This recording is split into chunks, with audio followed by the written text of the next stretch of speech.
إن الحمد لله نحمده ونستعينه من يهده الله فلا مضل له ومن يضلل فلا هادي له وأشهد أن لا إله إلا الله وحده لا شريك له وأشهد أن محمدًا عبده ورسوله أما بعد فإن خير الحديث كتاب الله وخير الهدي هدي محمد صلى الله عليه وسلم وشر الأمور محدثاتها وكل محدثة بدعة وكل بدعة ضلالة.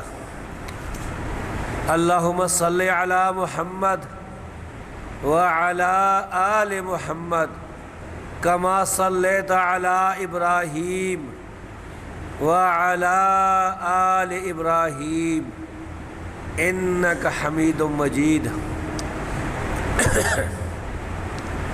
اللهم بارك على محمد وعلى آل محمد كما باركت على إبراهيم وعلى آل إبراهيم إنك حميد مجيد. أعوذ بالله السميع العليم من الشيطان الرجيم. بسم الله الرحمن الرحيم. قاف والقرآن المجيد بل عجبوا أن جاءهم منذر منهم فقال الكافرون هذا شيء عجيب أإذا متنا وكنا ترابا ذلك رجع بعيد قد علمنا ما تنقص الأرض منهم وعندنا كتاب حفيظ بل كذبوا بالحق لما جاءهم فهم في أمر مريج. أفلم ينظروا إلى السماء فوقهم كيف بنيناها وزيناها وما لها من فروج والأرض مددناها وألقينا فيها رواسي وأنبتنا فيها من كل زوج بهيج تبصرة وذكرى لكل عبد منيب. ونزلنا من السماء ماء مباركا فأنبتنا بجنات وحب الحصيد والنخل باسقات لها طلع نضيد رزقا للعباد وأحيينا ببلدة ميتا كذلك الخروج. كذبت قبلهم قوم نوح وأصحاب الرس وثمود وعاد وفرعون وإخوان لوط وأصحاب الأيكة وقوم تبع كل كذب الرسل فحق وعيد.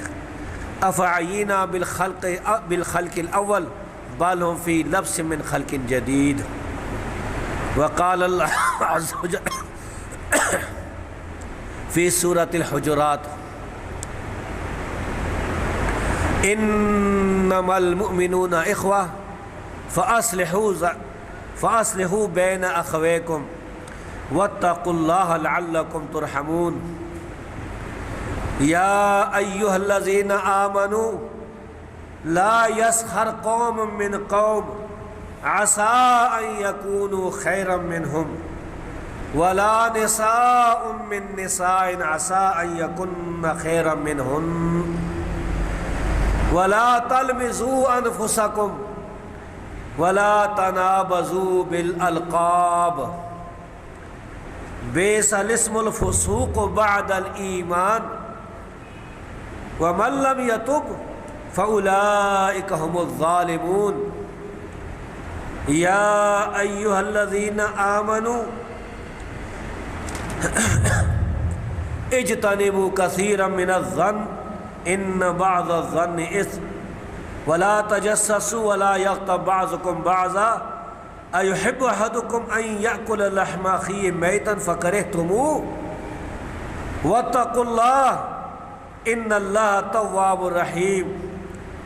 یا ایھا الناس انا خلقناکم من ذکر و انثی وجعلناکم شعوبا وقبائل لتعارفوا ان اکرمکم عند اللہ اتقاکم ان اللہ علیم خبیر۔ آج کا جو خطبہ جمعہ ہے اس کا موضوع اخلاقیات ہے۔ ایک دوسرے سے کن اخلاق کے ساتھ پیش آنا چاہیے، مسلمانوں کو ایک دوسرے سے کیا تعلقات رکھنے چاہیے، یہ ہے آج کے اس جمعے کا موضوع۔ اور سورۃ الحجرات کی 3 آیتیں میں نے آپ کے سامنے تلاوت کی ہیں تاکہ ان کی تشریح، ان کا مفہوم بیان کروں، آپ کو بھی سمجھاؤں اور خود بھی ان آیات پر عمل کروں۔ اللہ تبارک و تعالیٰ سے دعا ہے کہ اللہ تعالیٰ ہمیں قرآن مجید اور نبی کریم صلی اللہ علیہ وسلم کی احادیث مبارکہ پر سلف صالحین کے متفقہ فہم کی روشنی میں عمل کرنے کی توفیق عطا فرمائے، اور ہر قسم کی غلطیوں سے، چاہے وہ گناہ ہیں ان سے بچائے، چاہے وہ عقیدے کی غلطیاں ہیں، بدعات ہیں، شرک کے اور قسم کی خامیاں ہیں، ہر قسم کی غلطیوں اور خامیوں سے اللہ رب العزت ہمیں بچائے۔ اسلام جو ہے یہ دین فطرت ہے، دین حق ہے۔ اللہ رب العزت نے اپنے رسول کو بھیجا تاکہ دین اسلام کو دنیا کے تمام مذاہب پر، تمام قوانین پر غالب کر دے، تاکہ اسلام کا جھنڈا سر بلند ہو۔ اس کے لیے اللہ تبارک و تعالیٰ نے مسلمانوں کی تربیت فرمائی اپنے نبی کریم صلی اللہ علیہ وسلم کے ذریعے سے، عقیدے بھی ٹھیک کیے، لوگوں کے دل میں اللہ پر ایمان پیدا کیا کہ اللہ پر ایسا ایمان ہو کہ اس میں کسی قسم کا ذرا بھی شک نہ پایا جائے۔ نبی کریم صلی اللہ علیہ وسلم اور آپ کے صحابہ کرام ایمان کے ان اونچے درجوں پر تھے۔ سب سے بڑا درجہ تو رسول اللہ صلی اللہ علیہ وسلم کا ہے، پھر آپ کے بعد انبیاء ہیں، اور پھر ان کے بعد صحابہ کرام ہیں۔ اللہ نے انہیں بہت عظیم ایمان نصیب فرمایا کہ ان کے دلوں میں کسی قسم کا شک و شبہ پیدا نہیں ہوتا تھا۔ نبی کریم صلی اللہ علیہ وسلم کا ایک صحیح واقعہ صحیح بخاری اور حدیث کی دوسری کتابوں میں موجود ہے کہ ایک دفعہ رسول اللہ صلی اللہ علیہ وسلم ایک سفر میں ایک درخت کے نیچے آرام کر رہے تھے، لیٹے ہوئے تھے، سو رہے تھے۔ آپ کی تلوار آپ کے پاس قریب موجود تھی، دوسرے جو ہے صحابہ کرام دوسری جگہ پر، مختلف جگہوں پر آرام کر رہے تھے۔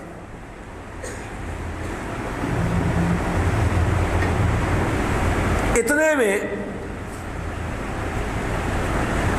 ایک کافر، ایک غیر مسلم آ گیا۔ صحابہ کرام سوئے ہوئے ہیں، رسول اللہ صلی اللہ علیہ وسلم بھی سوئے ہوئے ہیں، وہ آ گیا۔ اس نے آ کر وہ تلوار لے لی۔ نبی کریم صلی اللہ علیہ وسلم کی جب آنکھ کھلی تو دیکھا کہ سر کے قریب ایک کافر موجود ہے، کھڑا ہے، اور اس کے ہاتھ میں تلوار ہے۔ تو اس نے کہا کہ اے محمد صلی اللہ علیہ وسلم، یہ ہم اپنی طرف سے کہتے ہیں، اس نے تو صرف آپ کا نام لیا تھا، کیونکہ ہم پر یہ ضروری ہے کہ ہمارے نبی پاک صلی اللہ علیہ وسلم کا جب نام لیا جائے تو آپ پر درود پڑا جائے۔ بخیل ہے وہ شخص جو پھر آپ پر درود نہیں پڑتا، آپ کا ذکر کیا جائے، نام لیا جائے تو۔ انہوں نے کہا کہ تجھے آج میرے ہاتھ سے کون بچائے گا؟ یہ وہ وقت ہوتا ہے کہ انتہائی خوفناک صورت ہوتی ہے، جب انسان کو موت سامنے نظر آ رہی ہو، کافر ہے، اس کے ہاتھ میں ہتھیار موجود ہے، اسلحہ موجود ہے، حملہ کرنا چاہتا ہے، کہتا ہے کہ کون بچائے گا؟ نبی کریم صلی اللہ علیہ وسلم نے اطمینان سے فرمایا میرا اللہ۔ یہ سننا تھا کہ وہ اتنا ڈرا کہ تلوار رکھ دی، ایسا خوف طاری ہوا اس پر۔ رسول اللہ صلی اللہ علیہ وسلم نے وہ تلوار لے لی اپنے ہاتھ میں، پھر فرمایا کہ تجھے کون بچائے گا میرے ہاتھ سے؟ تو اس نے کہا انت، کہ آپ ہی مجھے بچائیں گے، اگر آپ نے مارا تو مارا گیا، آپ نے چھوڑ دی بچ جاؤں گا۔ آپ نے کہا نہیں، تجھے اللہ بچائے گا۔ اس کے بعد صحیح بخاری کی حدیث سے معلوم ہوتا ہے کہ مسلمان ہو گیا، کیونکہ وہ گیا واپس اور کہنے لگا جئتکم من عند خیر الناس، میں اس آدمی کے پاس سے آیا ہوں جو کہ سب سے بہترین انسان ہے۔ پھر وہ لوگ بھی مسلمان ہوئے، اسی قبیلے والے۔ تو میں عرض کر رہا تھا کہ نبی کریم صلی اللہ علیہ وسلم ایمان کے سب سے اعلیٰ درجے پر تھے، آپ کے بعد دوسرے پیغمبروں کا مقام ہے، پھر صحابہ کرام کا مقام ہے۔ ایمان کی بھی تربیت کی اور اخلاق کی بھی، لوگوں کے اخلاق بھی صحیح کی، اخلاق کا خاص خیال رکھتے تھے۔ رسول اللہ صلی اللہ علیہ وسلم لوگوں کی تربیت کرتے تھے۔ رب العالمین فرماتا ہے کہ انما المؤمنون اخوہ، انما جو ہے عربی میں اس کو کلمہ حصر کہتے ہیں، اس کے بعد جو جملہ ہوتا ہے وہ اسی میں مقید ہوتا ہے۔ اس کی مثال اس طرح ہے کہ یعنی اس کا مفہوم میں آپ کو بیان کروں کہ مومن بھائی ہے، مراد یہ کہ مومن صرف اور صرف آپس میں ایک دوسرے کے بھائی ہیں۔ انما جو ہے یہ اس میں صرف کے معنی میں آتا ہے، کلمہ حصر کے معنی میں آتا ہے، یعنی یہ ہو ہی نہیں سکتا کہ ایک مسلمان دوسرے مسلمان کا بھائی نہ ہو۔ پھر فرمایا کہ اگر بھائیوں کے درمیان اختلاف ہو جائے، کوئی جھگڑا ہو جائے، اختلاف ہو جائے تو صلح کرو، یہ سب سے بہترین طریقہ ہے، اللہ رب العزت نے اس کا حکم دیا ہے۔ سب سے برے وہ لوگ ہیں جو دو مسلمانوں کو آپس میں لڑا دیتے ہیں۔ صحیح مسلم کی حدیث ہے، نبی کریم صلی اللہ علیہ وسلم نے فرمایا کہ شیطان جو ہے ابلیس، یہ سمندر میں ایک تخت پر بیٹھا ہوا ہے۔ یہ جو بڑا شیطان ہے ابلیس، جس نے آدم علیہ السلام کو سجدہ نہیں کیا تھا، وہ سمندر میں ایک تخت پر بیٹھا ہوا ہے۔ دنیا میں اس کے شیطان جو ہے، اس کی جو فوجیں، اس کا جو لشکر ہے، وہ دنیا میں پھرتے ہیں، لوگوں کو گمراہ کرتے ہیں۔ پھر جو بڑے بڑے شیطان ہیں، مردۃ الشیاطین، وہ جا کے اس کو رپورٹ دیتے ہیں۔ کوئی کہتا ہے میں چوری کرا کے آیا ہوں، کوئی کہتا ہے میں زنا کرا کے آیا ہوں، کوئی کہتا ہے میں کسی کو سود کی لائن پر لگا دیا، ڈاکہ ڈال دیا، اس نے فلاں کر دیا، جتنے بھی گناہ ہیں وہ ساری رپورٹیں اس کو دیتے ہیں۔ وہ کہتا ہے ٹھیک ہے ٹھیک ہے، اور اس کے بعد ایک شیطان آتا ہے اور اسے کہتا ہے کہ میں دو آدمیوں کو آپس میں لڑا کے آیا ہوں، میاں بیوی کو آپس میں لڑا دیا ہے، شوہر اور اس کی بیوی کو آپس میں لڑا دیا، اختلاف پیدا کر دیا۔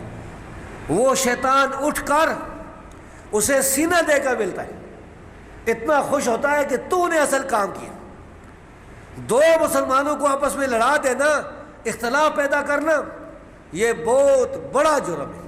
اسی لیے حدیث میں آتا ہے، نبی صلی اللہ علیہ وسلم نے فرمایا لا يدخل الجنت نمام، چغل خور جنت میں داخل نہیں ہوگا۔ چغل خور کا کام کیا ہے؟ دو مسلمانوں کو آپس میں لڑانا۔ ایک سے کوئی بات سنی ہے، اس میں کچھ نمک مرچ لگایا، مسالہ لگایا اور دوسرے کو جا کے بتا دیا۔ تو رب العالمین فرماتا ہے کہ فَأَصْلِحُوا ذَاتَ بَيْنِكُمْ، یہ ایک دوسرے کے درمیان صلح کرائے گا۔ سب سے بہترین طریقہ یہ ہے واتقوا اللہ، اور اللہ سے ڈر جاؤ، لعلکم ترحمون، تاکہ تم پر رحم کیا جائے۔ اب مسلمان دنیا کے جس کونے میں بھی جو مسلمان ہے، جو صحیح العقیدہ مسلمان ہے، وہ دوسرے کا بھائی ہے۔ جو گمراہ ہے، جو قرآن حدیث کو نہیں مانتے، جو کتاب و سنت کے مخالف ہیں، جو مشرکین ہیں، مبتدعین ہیں، وہ بھائی نہیں ہے، وہ تو گمراہ ہے۔ گمراہ اس سے بغض رکھنا جو ہے وہ ایمان کی نشانی ہے۔ نبی کریم صلی اللہ علیہ وسلم نے فرمایا کل بدعت ضلالہ، ہر بدعت گمراہی ہے۔ بدعتی سے بغض رکھنا یہ ایمان کی نشانی ہے۔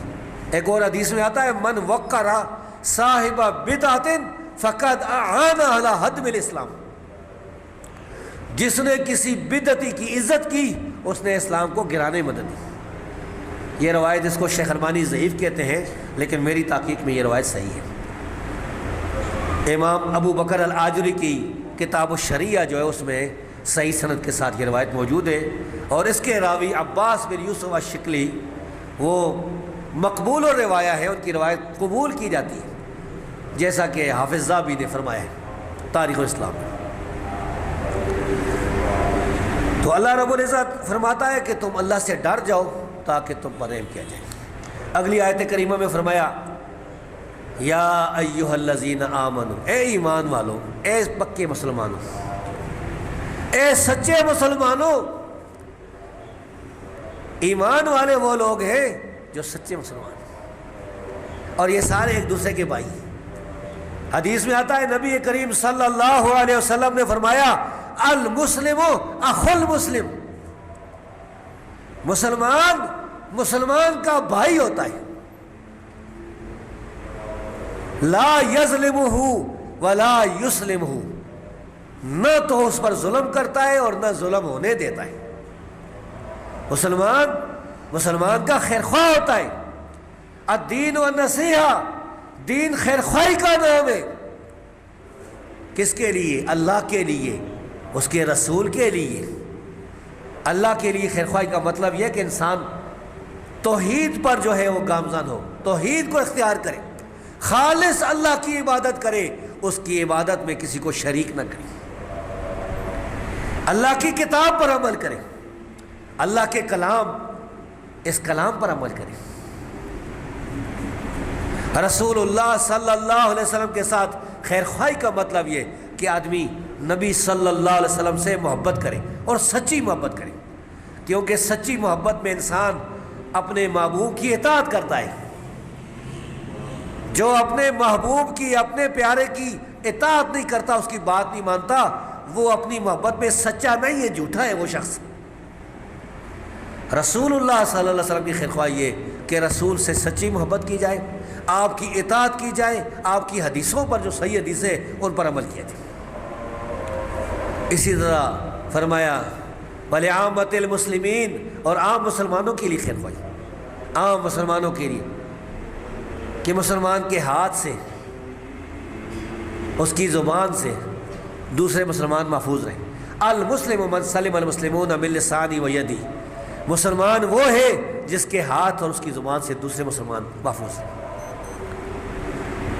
نبی کریم صلی اللہ علیہ وسلم نے صحابہ کرام کی تربیت کی، انہیں اخلاق سکھایا۔ اللہ رب العزت نے اخلاق سکھایا قرآن کریم میں، ان آیات میں اور دوسری آیات میں بار بار جو ہے یہ جو بنیادی مسائل ہیں جن کے ساتھ اسلام میں ایک دوسرے کے ساتھ محبت ہوتی ہے، بھائی چارہ ہوتا ہے، وہ سمجھائیں۔ مجھے ایک حدیث یاد آ گئی، امام بخاری نے الادب المفرد میں ایک حدیث بیان کی۔ آپ کو پتہ ہے کہ اسلام میں پڑوسی کے بڑے حقوق ہیں، ہمسایہ۔ صحیح حدیث میں آتا ہے نبی صلی اللہ علیہ وسلم فرمایا کہ جبریل علیہ السلام مجھے پڑوسی کے بارے میں بار بار جو ہے وہ تاکید فرماتے تھے، بار بار یعنی فرماتے تھے کہ پڑوسی کے ساتھ اچھا سلوک کرو، پڑوسی کا خیال رکھو، پڑوسی کا خیال رکھو۔ حتیٰ ظننت انہ سیورثہ، حتیٰ کہ میرا یہ خیال تھا، میں یہ سمجھا کہ شاید اللہ تبارک و تعالیٰ پڑوسی کو وراثت میں بھی شریک کر دے گا، وارث بھی بنا دے گا۔ جس طرح کوئی آدمی مرتا ہے تو اس کے بیٹے وارث ہوتے ہیں، بیٹیاں وارث ہوتی ہیں، اس کی بیوی وارث ہوتی ہے، اس کے ماں باپ وارث ہوتے ہیں، جو شریعت میں جو حصے مقرر ہیں۔ تو میرا یہ خیال تھا کہ شاید پڑوسی بھی وارث بن جائے گا۔ کتنا خیال ہے! اور یہ بھی حدیث میں آیا ہے کہ بہترین وہ انسان ہے جس کے شر سے پڑوسی محفوظ رہے۔ اور یہ بھی صحیح حدیث ہے، آپ نے فرمایا کہ تم میں سے جو آدمی قیامت کے دن پر ایمان رکھتا ہے، اللہ پر ایمان رکھتا ہے، فلا یؤذی جارہ، تو اپنے پڑوسی کو تکلیف نہ دے۔ اس زمانے میں ایک آدمی تھا جو اپنے پڑوسی کو تکلیف دیتا تھا، کوئی منافق ہوگا، منافقین کا یہی طریقہ ہے۔ تو صحابی جس کا اس کے ساتھ گھر تھا، وہ نبی کریم صلی اللہ علیہ وسلم کے پاس آیا اور آ کر شکایت کی، کہا کہ یا رسول اللہ صلی اللہ علیہ وسلم، یہ میرا پڑوسی مجھے تنگ کرتا ہے، میں بہت ہی پریشان ہوں، بڑا ہی بد اخلاق ہے، مجھے تنگ کرتا ہے، بڑی تکلیف میں۔ اور اس طرح کے پڑوسی ہوتے ہیں آج کل بھی، اللہ تبارک و تعالیٰ کسی کو ایسا پڑوسی نصیب نہ کرے۔ ایسا بھی ہو سکتا ہے کہ وہ ساری رات گانے ہی لگا کے وہ سنتا رہے، ایسے بھی لوگ ہوتے ہیں۔ اور ہم دیکھتے ہیں کہ رات جو ہے نا، جو لوگ اللہ سے ڈرنے والے ہیں، جو عشاء کے بعد جلدی سو جاتے ہیں کہ چلو رات کو جب اللہ نے موقع دیا تہجد کے لیے اٹھیں گے، پڑوسی جو ہے اس نے رات کو گانے لگا رکھے اور ساری رات صبح کی اذان تک اس کو تکلیف دیتا رہے گا اور پھر سو جائے گا، نہ کوئی نماز نہ کچھ۔ نبی کریم صلی اللہ علیہ وسلم نے اس کی شکایت سنی تو فرمایا کہ تو ایسا کر کہ اپنے گھر کا جو سامان ہے نا وہ نکال کے باہر رکھ لے، دروازے کے باہر بیٹھ جا۔ اس زمانے میں اتنا سامان ہوتا بھی نہیں تھا، یعنی چارپائی وغیرہ بستر نکال کے باہر رکھ دے۔ جو آدمی بھی اگر پوچھے تو کہہ دینا کہ یہ میرا پڑوسی جو ہے یہ مجھے تنگ کرتا ہے۔ تو اس نے یہی کام کیا۔ امام بخاری کی الادب المفرد میں یہ روایت موجود ہے۔ جو بھی وہاں سے گزرتا تھا وہ کہتے تھے بھائی آپ نے کیوں سامان باہر نکالا ہوا ہے، کیا وجہ ہے؟ آج کل بھی اگر کوئی آدمی گھر سے چرپائی بسترے وغیرہ نکال کے باہر بیٹھ جائے تو لوگ پوچھیں گے کہ یہ آپ نے کیوں نکالا ہوا ہے؟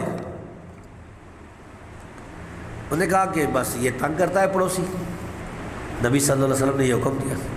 تو وہ کہتا تھا وہ آدمی، یا اللہ اس ظالم پر لعنت کر، اسے ذلیل کر دے، اس کو بدعائیاں دیتے ہوئے جاتے تھے۔ جب اس پڑوسی کو پتہ چل گیا تو پھر وہ بھاگتا بھاگتا ہے، اس نے معافی مانگی، اس نے کہا کہ یہ سامان اندر کرو، میں آئندہ کبھی تکلیف نہیں دوں۔ یعنی اسلام نے کتنا خیال رکھا ہے معاشرے کا۔ تو اللہ رب العزت فرماتا ہے اپنے مومن بندوں سے، اے ایمان والو، لا یسخر قوم من قوم، کوئی بھی گروہ، کوئی جماعت بھی کسی جماعت کے ساتھ ٹھٹھا مذاق نہ کرے۔ ٹھٹھا کرنا، مذاق کرنا، اس کی توہین کرنا، پھر ہنسنا کاکے لگا لگا کے، یہ اسلام میں جائز نہیں۔ کسی کی انسلٹ کرنا، بے عزتی کرنا، اور اس طرح کرتے ہیں لوگ۔ عسیٰ ان یکونوا خیرا منہم، ہو سکتا ہے کہ یہ جو جن کے ساتھ ٹھٹھا کر رہے ہیں، یہ جو ٹھٹھا کرنے والے لوگ ہیں، ان سے وہ بہتر ہو۔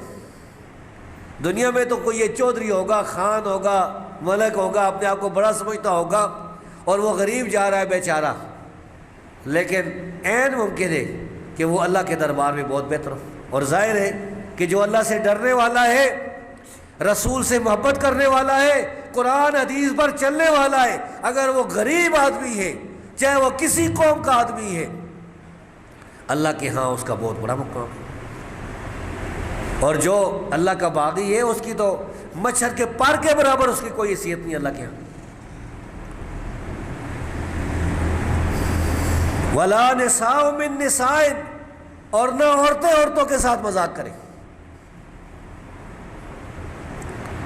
عام طور پر یہی ہوتا ہے، مرد مردوں کے ساتھ مذاق کرتے ہیں۔ کوئی جا رہا ہے، اور کئی ایسے بد نصیب ہیں کہ اگر کوئی صحیح العقیدہ جا رہا ہے تو اس کے ساتھ اگر اس کی سلوار ٹخنوں سے اوپر ہے تو بڑا ہی مذاق کرتے ہیں، کیوں پانی آ گیا ہے، کیا بات ہے، وغیرہ وغیرہ۔ کبھی داڑھی کے ساتھ مذاق، کئی ایسی باتیں جو ہیں وہ شرعاً کفر ہوتی ہیں، جو مسلمانوں کے شعار ہیں، شعار میں سے کسی شعار کا جو مذاق اڑائے گا وہ کفر میں گر جائے گا۔ اللہ رب العزت نے کہا وَمَن يُعَظِّمْ شَعَائِرَ اللَّهِ فَإِنَّهَا مِن تَقْوَى الْقُلُوبِ، جو اللہ کے شعار کی تعظیم کرے گا، عزت کرے گا، یہ تقوی کی بات ہے۔ عَسَىٰ أَن يَكُنَّ خَيْرًا مِّنْهُنَّ، قریب ہے کہ وہ جن کا مذاق اڑایا جا رہا ہے وہ ان سے بہتر ہو۔ ایک حدیث میں آتا ہے کہ نبی کریم صلی اللہ علیہ وسلم کی زوجات مطہرات میں سے ایک بیوی نے کسی دوسری کے بارے میں کہہ دیا تھا کہ قصیرہ، وہ چھوٹے قد کی ہے، چھوٹے قد کی۔ رسول اللہ صلی اللہ علیہ وسلم اس پر بڑے ناراض ہوئے تھے، فرمایا تھا کہ تو نے ایسی بات کی ہے کہ اگر یہ سمندر کے پانی میں ڈال دی جائے تو سارے پانی کو گندا کر دے۔ کسی کی توہین کرنا، کسی کی غیبت کرنا، غیبت کا تو آگے ذکر آ رہا ہے۔ وَلَا تَلْمِزُوا أَنفُسَكُمْ، ایک دوسرے کو تانے نہ دیا کرو۔ بعض اوقات ایک آدمی معاشرے میں غریب خاندان میں سے ہوتا ہے، مثلا مثال کے طور پر کوئی نائی ہے، حجام کا کام کرتا ہے، اس کو اللہ نے دین کی طرف جو ہے وہ توفیق دی ہے، اس نے دین کا علم سیکھ لیا، اب دین پر عمل کرتا ہے، تو کوئی آدمی کہے جاؤ تو تو نائی ہے یا نائی کا بیٹا ہے، اور اس طرح اسے ذلیل سمجھنا، اسے برا کہنا، اللہ نے اس سے منع فرمایا۔ وَلَا تَنَابَزُوا بِالْأَلْقَابِ، اور فرمایا کہ ایک دوسرے کے برے برے القاب نہ رکھا کرو۔ اس کی تشریح میں حدیث میں آیا ہے کہ مدینے کے لوگ جو تھے اس میں ان کا یہ رواج تھا، ان کا یہ طریقہ تھا کہ ایک دوسرے کے نام رکھے ہوئے تھے۔ مثلا ایک اس کا اصلی نام ہے اور ایک نام جو ہے جس سے وہ ناراض ہوتا ہے۔ ہر آدمی کے، ایک آدمی کے 2 نام تھے، 3 نام تھے، مختلف نام رکھے ہوئے تھے۔ ہمارے یہاں بھی اس طرح ہوتا ہے، کوئی آدمی ہے نا، وہ جس بات سے ناراض ہوگا نا اس کا وہ نام رکھ دیں گے۔ تو نبی کریم صلی اللہ علیہ وسلم جب مکے سے ہجرت کر کے مدینے آئے تو بعض اوقات ایک آدمی کو مثلا ہمارے ہاں جو ہے کسی کا نام ککڑ ہے، کسی کا کیا ہے، کسی کا مختلف نام رکھے ہوئے لوگوں نے، اور میرا خیال ہے کہ ہمارے مدرسے کے بعد چھوٹے بچے جو ہے نا وہ بھی ایک دوسرے کے نام رکھتے ہیں، کسی کا موٹا اور کسی کا کیا اور کیا۔ پچھلے سال تو میں نے ایک دفعہ دیکھا تھا،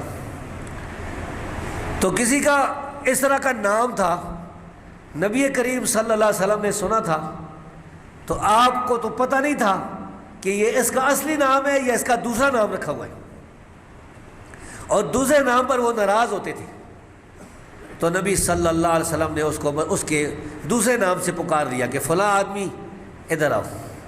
تو صحابیوں نے کہا کہ اے اللہ کے رسول آپ یہ نہ کہیں، اس پر تو ناراض ہوتا ہے وہ۔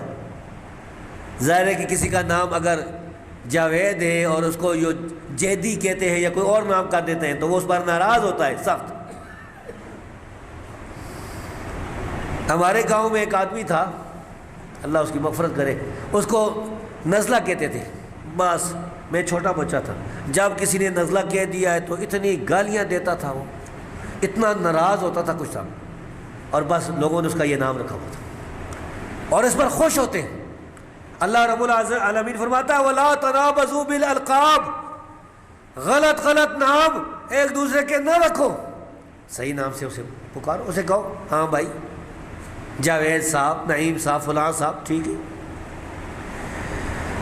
بئس الاسم الفسوق بعد الایمان، ایمان لانے کے بعد سب سے بری بات جو ہے یہ فسق ہے، اللہ کی نافرمانی ہے۔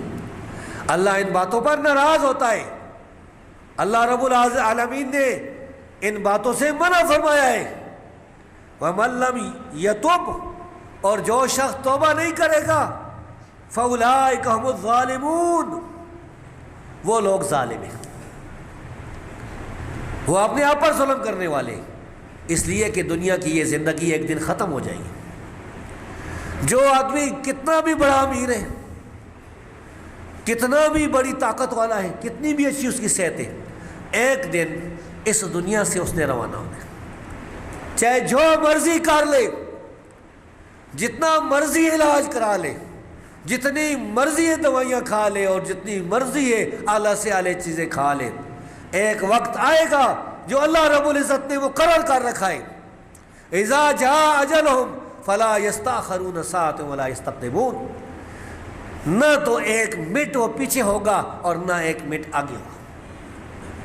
رب العالمین نے جو وقت مقرر کر رکھا ہے وہ وقت آنے والا ہے، اور اس وقت پھر اللہ کے دربار میں جب پیش ہوگا یہ ظالموں میں سے ہوگا، اور ایسے ظالموں کے لیے رب العالمین نے ایسی سزائیں تیار کر رکھی ہیں، ایسا عذاب تیار کر رکھا ہے جس کی جو تصور ہم نہیں کر سکتے، اس کے تصور سے بھی ڈر لگتا ہے۔ ایسی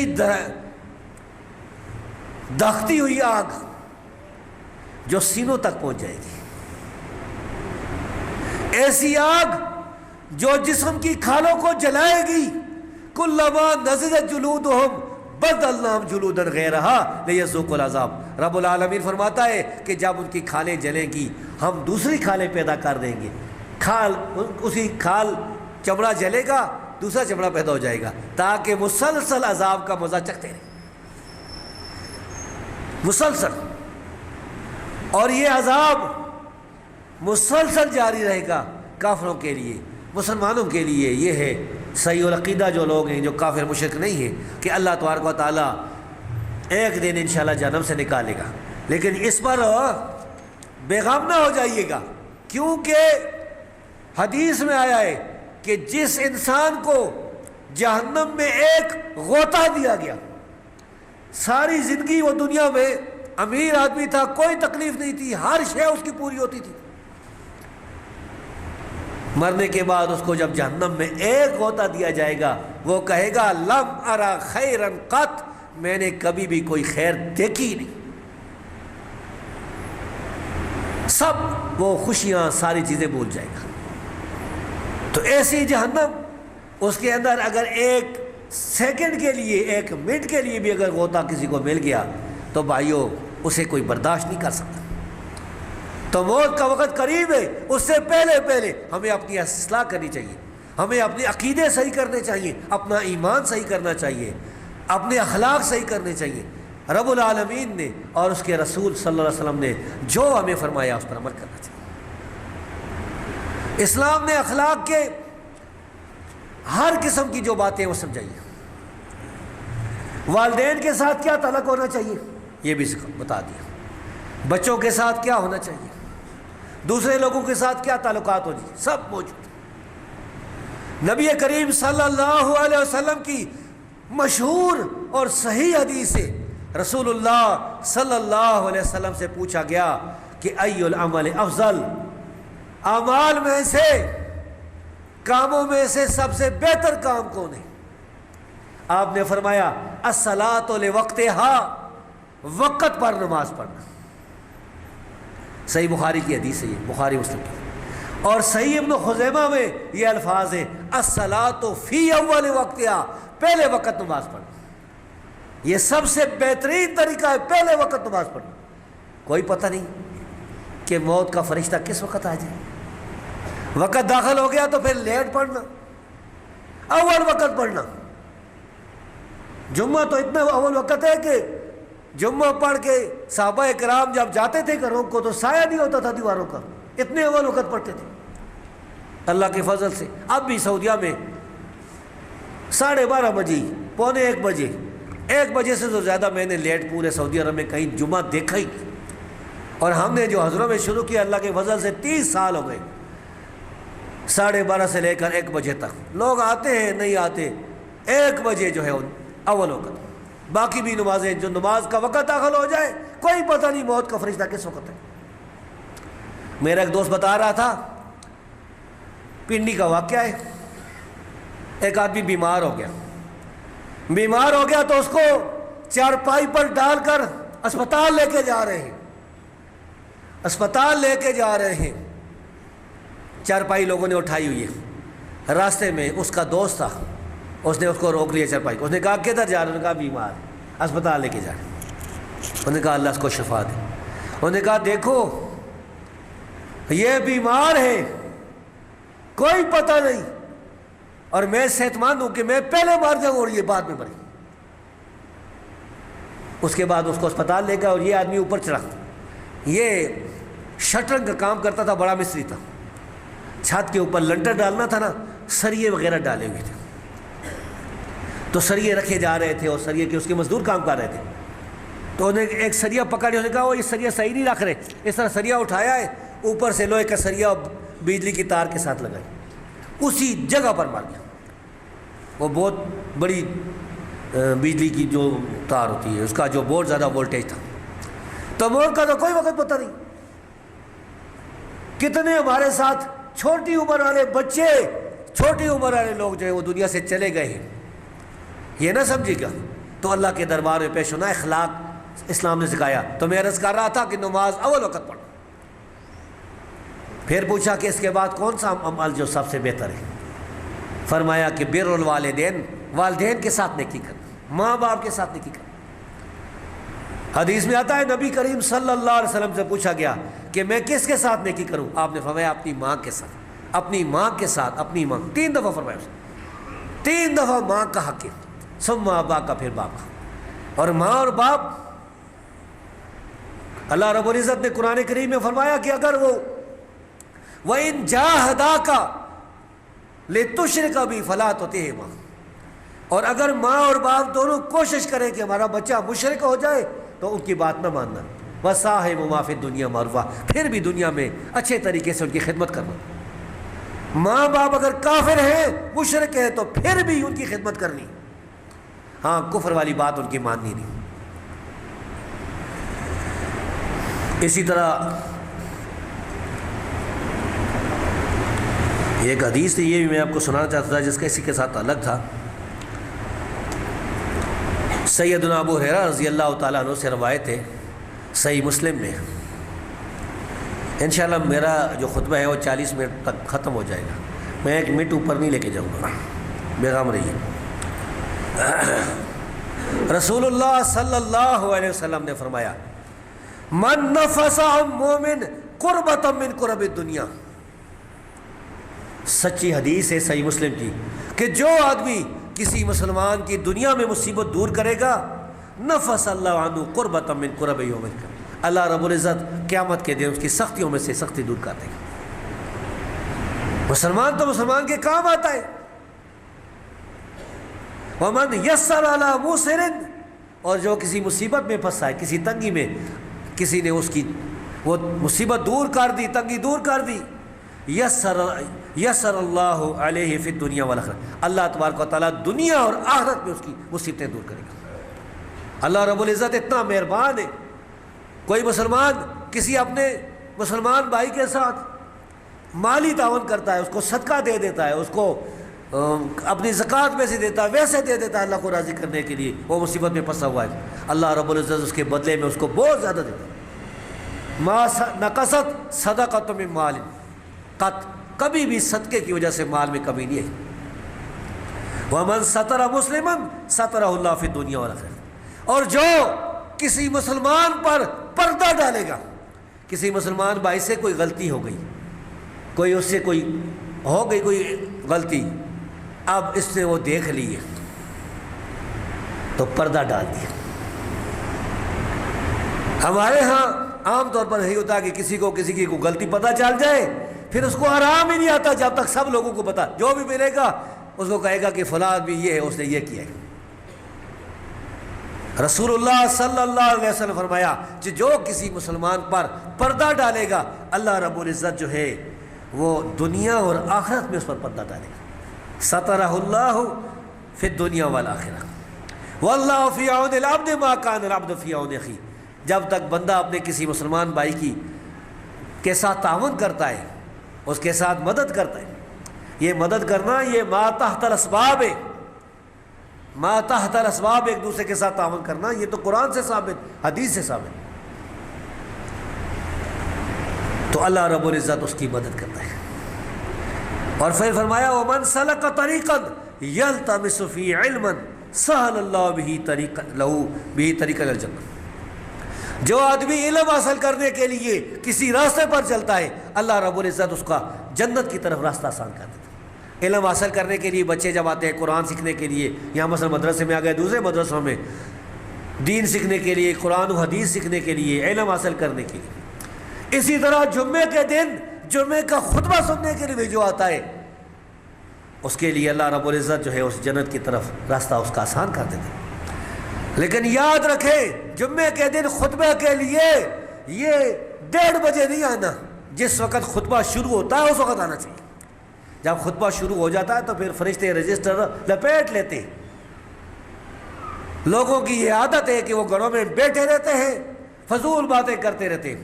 اپنا اگر کوئی ذاتی کام ہو تو اس کے لیے پھر وہ پہلے جاتے ہیں۔ اگر کسی عدالت میں حاضری ہے، کسی نے ایئرپورٹ پر جانا ہے تو وہ اپنے وقت سے پہلے بھی۔ میں یہ سمجھتا ہوں کہ جو لوگ صبح کی نماز نہیں پڑھتے، سوئے رہتے، بس نیند آئی ہوئی ہے، اگر ان کا کسی دن کوئی فلائٹ ہو، مثلا کل جانا ہے، تو پھر وہ صبح سویا ہو نہیں ہوگا، پھر اسے 2 گھنٹے پہلے ہی اٹھ جائے گا وقت سے۔ اصل میں دل میں اللہ کا ڈر اور جذبہ پیدا ہو، اطاعت کا جذبہ پیدا ہو، اللہ رب العزت توفیق دیتا ہے۔ میں آپ نے بتاؤں کہ مجھے ساری زندگی میں جب بھی پروگرام بنا کے سوتا ہوں نا کہ میں اتنے بجے اٹھوں گا، 4 بجے 5 بجے جتنا بجے کہ میں نیت کرتا ہوں اسی وقت بغیر الارم کے اٹھتا ہوں، مجھے کوئی الارم کی ضرورت نہیں۔ آدمی اگر اپنے دماغ میں دل میں ایک پکا یقین کر لینا، تجربہ کر کے دیکھیں، اللہ رب العزت اس کو اٹھا دیتا ہے۔ تو جو علم کے لیے آتا ہے بھائیو، علم کے لیے خاص طور پر جمعے کے خطبے کے لیے جو ہے وہ پہلے آئے، جمعے کی خطبے کی اذان سے پہلے مسجد پہنچ جائیں، مسجد میں آ کے 2 رکعتیں پڑھیں، بیٹھ جائیں۔ اس سے کوئی پہلے اگر کوئی اللہ کو توفیق دے تو زیادہ پڑھیں۔ عربوں میں یہ بڑا اچھا طریقہ ہے، 10:30 بجے ہی وہاں لوگ مسجد میں پہنچنا شروع ہوتے۔ عرب میں تو جگہ ہی نہیں ملتی، جو لیٹ آتے ہیں ان کو تو پھر سڑکوں پر نماز پڑھنی پڑتی ہے۔ پھر فرمایا وَمَجْتَمَعَ قَوْمٌ فِي بَيْتٍ مِّن بُيُوتِ اللَّهِ يَتْلُونَ كِتَابَ اللَّهِ، اور جو لوگ بھی مسجدوں میں سے کسی مسجد میں بیٹھ کے اللہ کی کتاب پڑھتے ہیں۔ یہ کون ہے؟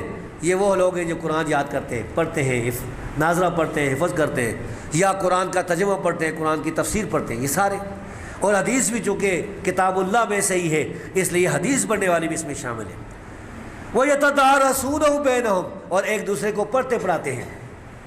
إِلَّا نَزَلَتْ عَلَيْهِمُ السَّكِينَةُ، اللہ رب العزت کی طرف سے سکون نازل ہوتا ہے ان پر۔ وَغَشِيَتْهُمُ الرَّحْمَةُ، اور رحمت جو ہے ان کو ڈھانپ دیتی ہے، اللہ کی طرف سے رحمت کی بارش ان پر ہونی شروع ہوئی۔ وَحَفَّتْهُمُ الْمَلَائِكَةُ، اور اللہ کے جو فرشتے ہیں وہ ان کو ڈھانپ لیتے ہیں، اپنے پر بچھاتے ہیں۔ وَذَكَرَهُمُ اللَّهُ فِي مَنْ عِندَهُ، اور اللہ تعالیٰ اوپر جو اللہ کے پاس جو فرشتے ہیں ان کے سامنے ان کا ذکر کرتے ہیں۔ اللہ تبارک و تعالیٰ ہر جگہ نہیں، اللہ تعالیٰ 7 آسمانوں سے اوپر اپنے عرش پر مستوی ہے، جیسا کہ اس کی شان کے لائق ہے۔ کما یلیق بشانی کما یلیق بجلالی، اپنے علم اور قدرت کے ساتھ ہر چیز کو وہ گھیرے ہوئے، وہ دور نہیں، وہ قریب ہے، اس کے لیے فاصلے نہیں، یہ فاصلے مخلوق کے لیے۔ تو اللہ رب العزت یعنی اوپر آسمانوں پر اپنے فرشتوں کے سامنے اپنے ان بندوں کا ذکر کرتا ہے کہ دیکھو میرے بندے مسجد میں بیٹھے ہوئے ہیں، مدرسے میں بیٹھے ہوئے ہیں، اللہ کے گھروں میں سے کسی گھر میں بیٹھے اللہ کی کتاب پڑھ رہے ہیں، نبی کی حدیث پڑھ رہے ہیں۔ اور پھر فرمایا ومن بطأ بعملہ لم یسر بنسبہ، جس آدمی کے اعمال صحیح نہ ہوئے، بے اعمال آدمی جس کے عمل تھوڑے ہوئے، عمل پیچھے رہ گئے، اس کا نسب اس کو آگے نہیں لے جائے گا۔ اس کا معنی یہ کہ کوئی اگر سید ہے، کوئی امام حسین کی اولاد میں سے ہے، کوئی امام حسن کی اولاد میں سے، کوئی سیدنا ابو بکر امام کی اولاد سے، کوئی امام عمر کی اولاد سے رضی اللہ عنہم اجمعین، تو اگر اولاد میں سے تو یہ نہ سمجھے کہ میں ان کی اولاد میں سے ہوں تو جنت چلا جاؤں گا۔ جنت جو ہے یہ اپنے اعمال کے ساتھ جانا ہے۔ کسی کی اولاد میں سے ہونا، نسب میں سے ہونا کہ فلاں میرا جو ہے وہ دادا پردادا بڑا شیخ الحدیث تھا، بڑا عالم تھا، بس میں بخشے جاؤں گا، مجھے بچا لیں گے، قیامت کے دن کوئی کسی کو نہیں بچا سکے گا۔ ایسا ہولناک دن آنے والا ہے جب پیغمبر بھی نفسی نفسی کہیں گے تو اس دن کوئی کسی کو نہیں بچا سکے گا۔ فرمایا کہ جس کے اعمال پیچھے رہے اس کو اس کا نسب نہیں بچا سکے گا۔ پھر آگے فرمایا قرآن کریم میں یا ایھا الذین آمنو، اے ایمان والو، اجتنبوا کثیرا من الظن، یہ ایک دوسرے کے بارے میں یہ بدگمانیاں چھوڑ دو۔ یہ بہت سی بدگمانیاں، بہت سے لوگ ایسے ہوتے ہیں کہ اپنے دوسرے بھائی کے بارے میں دل میں بدگمانی، اوہ ہو اس نے یہ بات کہی ہوگی، اس نے یہ کیا ہوگا، اس کو سننے کی کوشش کرتے ہیں، یا کوئی بات مل جائے اس میں اضافہ کرتے ہیں، بدگمانیاں کرتے ہیں۔ یہ چھوڑ دو۔ ان بعض الظن اسم، بعض بدگمانیاں جو ہے وہ بڑا یعنی گناہ ہوتا ہے، مراد کہ بڑا گناہ ہوتا ہے۔ ولا تجسسوا، اور ایک دوسرے کی جاسوسی نہ کرو۔ ولا یغتب بعضکم بعضا، ایک دوسرے کی غیبت نہ کرو۔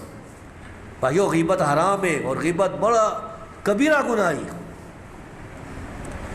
فرمایا ایحب احدکم ان یاکل لحم اخیہ میتا فکرہتموہ، کیا تم یہ پسند کرتے ہو؟ کیا کوئی تم میں سے کوئی ایسا آدمی بھی ہے جو اپنے بھائی کا، اپنے مردہ بھائی کا گوشت کھانا پسند کرتا ہے؟ ظاہر ہے کہ تم میں سے کوئی پسند نہیں کرتے۔ کس کا بھائی مار جائے تو وہ تو اس کے لیے تو اس کا رونا شروع ہو گیا، وہ تو بہت پریشان ہے۔ ہمارے گاؤں میں ایک دفعہ ایک آدمی بیمار ہوا نا، اس کو اچانک ہچکی لگ گئی، تو اس کی ہچکی کی آواز ہماری مسجد میں بھی آتی تھی۔ صبح کا تقریباً 4 بجے کا وقت تھا، نماز کی ہم تیاری میں تھے، تو اس کے جو آواز تھی وہ کافی دور سے جو ہے نا تقریباً 200 گز ہوگی یا 100 گز، اتنا دور کافی وہاں سے آ رہی تھی۔ تو اس کے جو بھائی کو پتہ چلا نا، سکے بھائی کو، تو وہ گر کے بے ہوش ہو گیا، اس کو چرپائی پر اٹھا کے لے گئے۔ وہ نہیں برداشت کر سکا اپنے بھائی کی تکلیف۔ تو کوئی بھی جو ہے انسان اپنے بھائی کی تکلیف نہیں برداشت کر سکتا۔ تو مثال بیان کی ہے کہ اگر کوئی کسی کا بھائی مار جائے تو کیا اس کا گوشت کھانا پسند کرتا ہے؟ تو یہ غیبت تو اس کا گوشت کھانا ہے۔ یہ تو ایسا جرم ہے کہ گویا کہ اپنے مردہ بھائی کا گوشت کھایا جائے۔ فَوَاتَّقُوا اللَّهَ، اور اللہ سے ڈر جاؤ، ان اللہ تواب الرحیم، بے شک اللہ رب العزت توبہ قبول کرنے والا۔ توبہ کرو۔ اسلام، دین اسلام بار بار لوگوں کو توبہ کی طرف جو ہے بلاتا ہے، توبوا الی اللہ۔ اللہ مہربان ہے، رحم کرنے والا ہے، وہ سارے گناہ معاف کر دے گا۔ سچی توبہ کرو، پھر اس کے قریب بھی نہ جاؤ۔ تابوا واصلحوا وبینوا، توبہ کرو، اصلاح بھی کرو، اور پھر جو ہے اس کو بیان بھی کرو۔ بعض ایسے جرم ہوتے ہیں جو کہ کسی نے کوئی غلط بات کہی ہے لوگوں کے سامنے، مثلا میں خطبے میں اگر کوئی بات غلط کہہ دوں، اللہ بچائے مجھے، تو پھر مجھے لوگوں کے سامنے اعلانیہ توبہ کرنی چاہیے۔ اور اگر کوئی کسی سے غلطی ہوئی ہے تنہائی میں، عام لوگوں کو پتہ نہیں، تو لوگوں کو بتاتا نہ پھرے، اللہ کے سامنے توبہ کرے۔ اللہ رب العزت غفور الرحیم ہے۔ اگلی آیت میں فرمایا یا ایھا الناس انا خلقناکم من ذکر و انثی۔ پہلے تو دونوں آیتیں ایمان والوں کے ساتھ ہیں، اے ایمان والو، اے ایمان والو۔ اب ساری دنیا کے لوگوں کو کہا جا رہا ہے یا ایھا الناس، اے ساری دنیا کے لوگوں، بے شک ہم نے تمہیں ایک مرد سے اور ایک عورت سے پیدا کیا۔ ایک مرد سے مراد آدم علیہ السلام ہے۔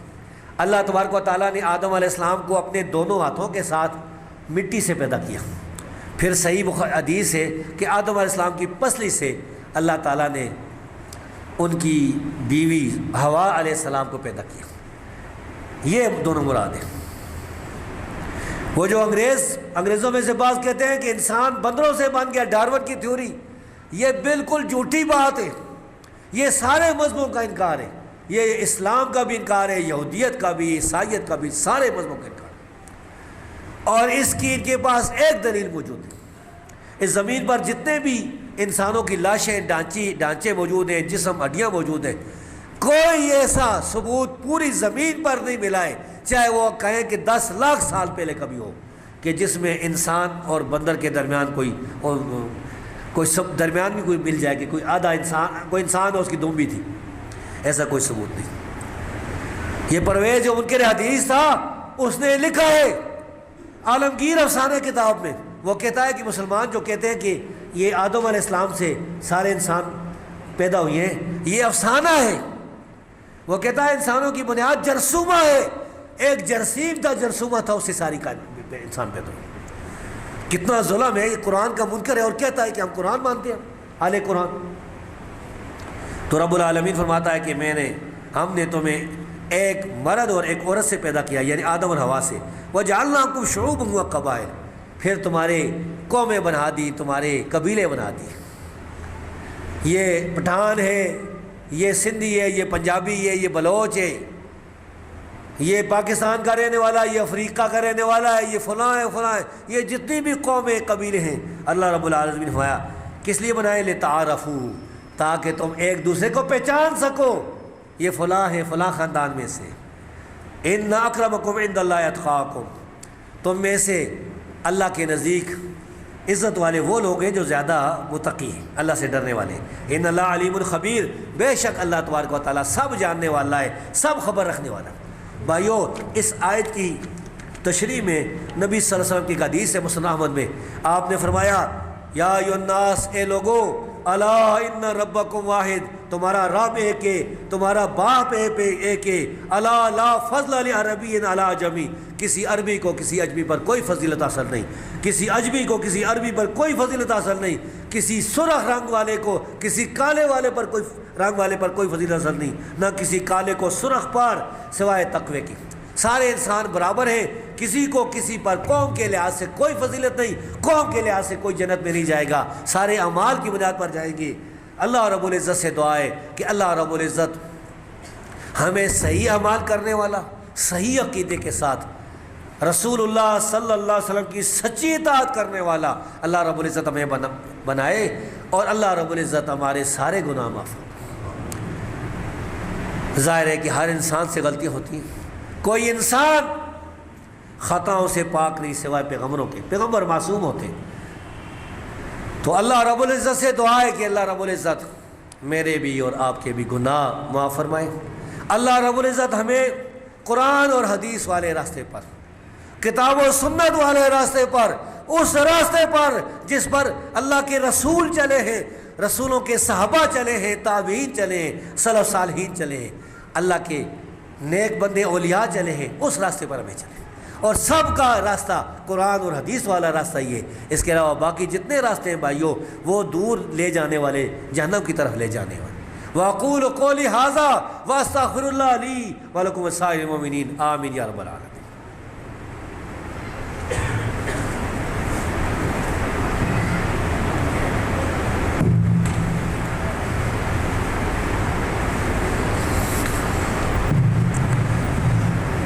ان الحمد للہ نحمده ونستعینه من يهده الله فلا مضل له ومن يضلل فلا هادي له واشهد ان لا اله الا الله وحده لا شريك له واشهد ان محمدا عبده ورسوله اما بعد فان خير الحديث كتاب الله وخير الهدي هدي محمد صلى الله عليه وسلم وشر الامور محدثاتها وكل محدثة بدعة وكل بدعة ضلالة۔ اللهم صل على محمد وعلى آل محمد كما صليت على إبراهيم وعلى آل إبراهيم إنك حميد مجيد اللهم بارك على محمد وعلى آل محمد كما باركت على إبراهيم وعلى آل إبراهيم إنك حميد مجيد. یہ ایک رکایا ہے کہ میری خالہ سخت بیمار ہیں، ان کے لیے دعا کریں کہ اللہ ان کو صحت دے. یہ کسی طالب علم نے بھیجے، تو اللہ سے دعا کرتے ہیں کہ اللہ تعالیٰ ان کی خالہ کو بھی شفا دے، بیماری ختم کرے، اور دوسرے بھی جتنے بیمار ہیں اللہ رب العزت انہیں شفا دے. بیماروں کی دو قسمیں، ایک جسمانی طور پر بیمار ہے، اللہ ان کی جسمانی بیماریاں دور فرمائے.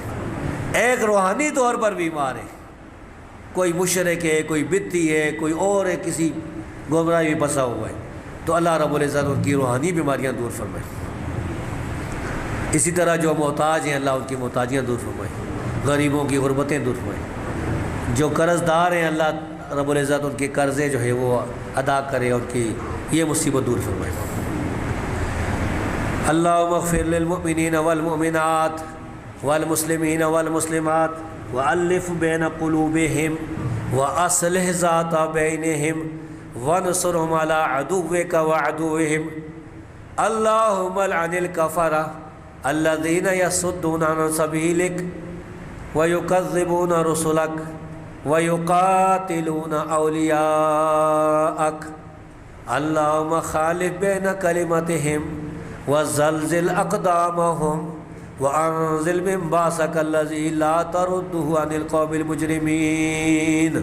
اللہم انصر الاسلام والمسلمین، اللہم انصر الاسلام والمسلمین، اللہم انصر المؤمنین، اللہم انصرهم نصرا مؤزرا. اللہم اغفر لموتانا، اللہم اغفر لموتانا، اللہم اشف لمرضانا، اللہم اقض لحاجاتنا، اللہم لا تخزنا فی الدنیا ولا تخزنا فی القبر ولا تخزنا یوم القیامہ.